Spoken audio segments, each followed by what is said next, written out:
AP ఉప ముఖ్యమంత్రి పవన్ కళ్యాణ్ అయితే ఈ రోజు రెండో రోజు పర్యటన అయితే తన సొంత నియోజకవర్గం పిఠాపురంలో కొనసాగుతుంది. అలాగే ఈ రోజు ఎటువంటి అభివృద్ధి కార్యక్రమాల్లో పాల్గొనబోతారో మరిన్ని విషయాలు అడిగి తెలుసుకునేందుకు జిల్లా అధ్యక్షులు అలాగే డీసీసీబీ చైర్మన్ తుమ్మల బాబు గారు ఉన్నారు. సార్ చెప్పండి, ఇవాళ పవన్ కళ్యాణ్ గారు షెడ్యూల్ ఏ విధంగా ఉండబోతుంది?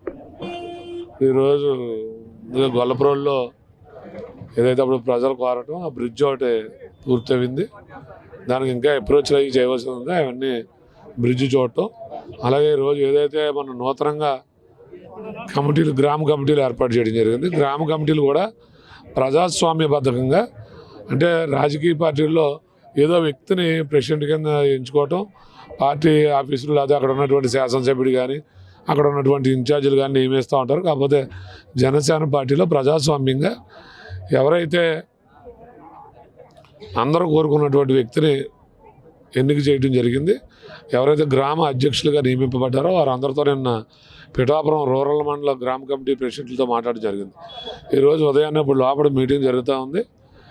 గొల్లప్రోలు మండలం, ఉప్పాడ కొత్తపల్లి మండలం ఎవరైతే గ్రామ కమిటీ అధ్యక్షులు ఉన్నారో వారికి పవన్ కళ్యాణ్ గారు ఇప్పుడే వారికి మాట్లాడుతూ ఉన్నారు.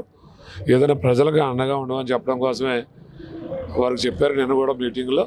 అలాగే నాకు కూడా వారు ఆదేశాలు ఇవ్వడం జరిగింది. పిఠాపురంలో ముఖ్యంగా ఇందిరానగర్ కానీ జరిగిన ఇందిరానగర్ కూడా పరిశీలించారు. అక్కడ ఎటువంటి సమస్యలు మీరు దృష్టి మాట్లాడారు? ఇందిరానగర్లో శానిటేషన్ చాలా ఇబ్బంది ఉంది. పవన్ కళ్యాణ్ గారు అధికారులు కానీ మమ్మల్ని కానీ ఒకటే ప్రశ్నించారు, మీరైతే ఈ చెత్తలో నివసించగలరా అని అడగడం జరిగింది. నేనైతే ఇలాంటి చెత్తలో ఉండలేను, కాబట్టి ప్రజలు ఎలాగా మనం అలాంటి చెత్త ప్రదేశాల్లో ఉంచుతో మీరు దీని మీద పూర్తిగా నాకు ఒక నెల రోజుల పాటు మీకు టైం బాండ్ ఇస్తా ఉన్నాను.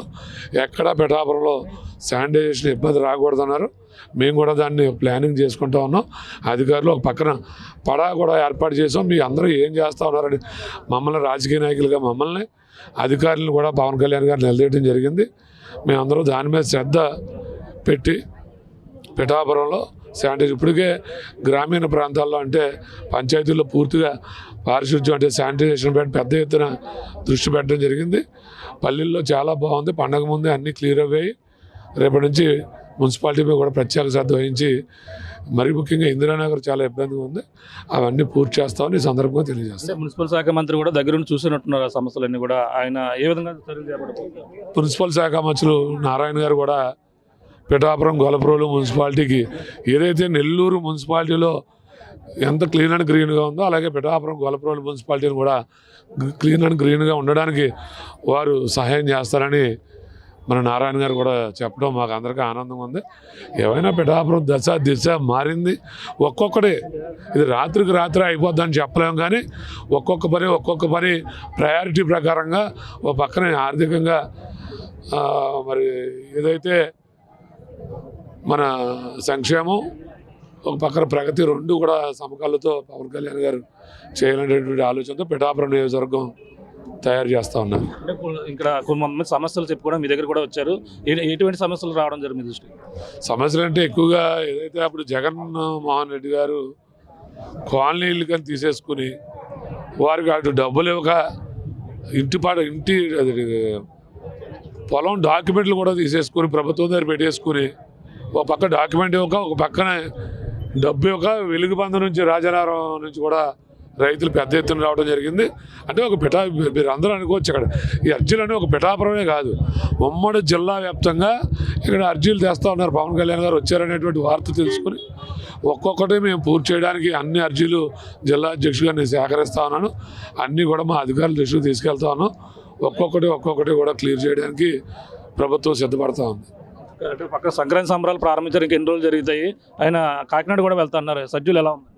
సంక్రాంతి సంబరాలు పెద్ద ఎత్తున పిఠాపురం నియోజకవర్గంలో ఎప్పుడూ కనీవిని రీతిలో మన తూర్పుగోదావరి జిల్లాలో ఎప్పుడూ చేయని విధంగా రాబోయే భవిష్యత్తు తరాలకి మన ప్రాచీన కళలు, మన పాత తరం, మన తాత ముత్తాతలు ఏ విధంగా బతికారు, అప్పట్లో ఏ విధమైనటువంటి కళాఖండాలు కళారూపాలు ఉన్నాయో భావితర భవిష్యత్తు తరాలకు తెలిసే విధంగా ఈరోజు మన భారతదేశ సంస్కృతి సాంప్రదాయాలు, మన ఆచారాలు వ్యవహారాలు, మన దేవుళ్ళు నైవేద్యాలు ఇవన్నీ వచ్చేటువంటి తరాలకు తెలియజేయడం కోసం పెద్ద ఎత్తున పిఠాపురం నియోజకవర్గంలో 3 రోజుల పాటు సంక్రాంతి సంబరాలు పిఠాపురం నియోజకవర్గంలో జరుగుతూ ఉన్నాయి. దానికి పీఠికాపురం సంక్రాంతి మహోత్సవాలు అనేటువంటిది నామకరణం కూడా చేయడం జరిగింది.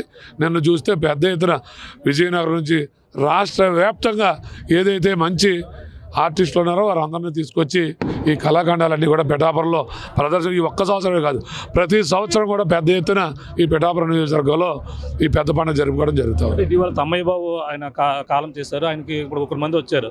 వాళ్ళకి ఆయన దృష్టికి నేను తీసుకెళ్లారు. మొదటగా ఈ తమ్మయ్య బాబు గారు ప్రతిపాడు నియోజకవర్గ జనసేన పార్టీ ఇన్ఛార్జిగా వారి సేవలు అందించడం జరిగింది. మరి వారి సేవలు మరువలేనివి. మరి జనసేన పార్టీకి 11 సంవత్సరాల పాటు కష్టపడి జనసేన పార్టీ జెండా భుజాన్ని ఎత్తుకుని తిరిగినటువంటి నాయకుడు తమ్మయ్య బాబు గారు. తమ్మయ్య బాబు గారికి మరి అందరూ నాయకులకి ఏ విధంగా మరి మా పార్టీ పేజ్లో కానీ పార్టీ పవన్ కళ్యాణ్ గారు సంతాపం చేసినటువంటి ఒక పత్రికని మరి పార్టీ మంగళగిరి కేంద్ర కార్యాలయం నుంచి విడుదల చేయడం జరిగింది.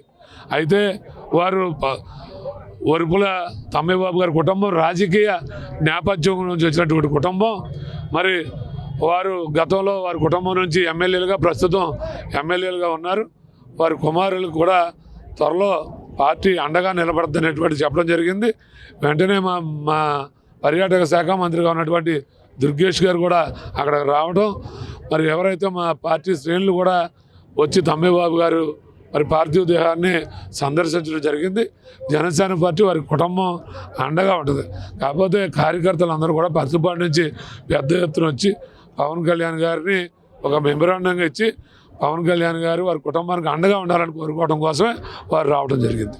ఇది పరిస్థితి. ప్రస్తుతం అయితే ఇక్కడ ఏదైతే పవన్ కళ్యాణ్ బస్ చేసిన ప్రాంతానికి అయితే పలువురు అయితే సమస్యలు చెప్పుకోవడానికి అయితే ఇక్కడ రావడం జరిగింది. అలాగే 2వ రోజు పర్యటనలో భాగంగా వివిధ ప్రాంతాల నుంచి కూడా వచ్చారు. ఆ సమస్యల్ని తెలుపుకుంటున్నారు. అలాగే రాజానగరం నుంచి రైతులు గతంలో ఇళ్ల స్థలాలకని గత ప్రభుత్వం తీసుకునేది డబ్బులు ఇవ్వకుండా వాళ్ళైతే నిర్లక్ష్యం చేశారని 70 మంది రైతులు అయితే ఇక్కడ రావడం జరిగింది. మరో పక్కన ఏదైతే తమ్మయ్య బాబు ఇటీవల కాలం చేసినటువంటి ఆయన అయితే కుటుంబ సభ్యులకైతే అండగా ఉంటామని కూడా చెప్పుకొస్తున్నారు. 1 మంది కూడా వాళ్ళైతే ఇక్కడ రావడం జరిగింది. వాళ్ళందరూ కూడా భరోసా ఇచ్చినటువంటి పరిస్థితి ఉంటుందో, అలాగే ముఖ్యంగా ఏదైతే మున్సిపాలిటీలో జరుగుతున్నటువంటి ఏదైతే అభివృద్ధిపై కూడా పవన్ కళ్యాణ్ కూడా వాళ్ళు ప్రశ్నించినట్టుగా తక్షణమే ఆ యొక్క పరిష్కారం చేస్తే కూడా ముందుకు వెళ్తామంటూ కూడా ఏదైతే జిల్లా అధ్యక్షులు ఎవరైతే ఎవరైతే ఉన్నారో తుమ్మల బాబు గారు చెప్తున్నటువంటి పరిస్థితి ప్రధానంగా ఉందని చెప్పాలి. ఇది కూడా తాజా పరిస్థితి. ప్రకాష్ RTV పిఠాపురం నుంచి. చరిత్ర సృష్టించినోడు ఇప్పుడు ఆ చరిత్రని తిరగరాయబోతున్నాడు. అబద్ధాల గోడల్ని బద్దలు కొట్టి నిజాలను రాగా మీ ముందుంచబోతున్నాడు. నిజమైన వార్తల కోసం వెంటనే డౌన్లోడ్ చేసుకోండి రా యాప్ని.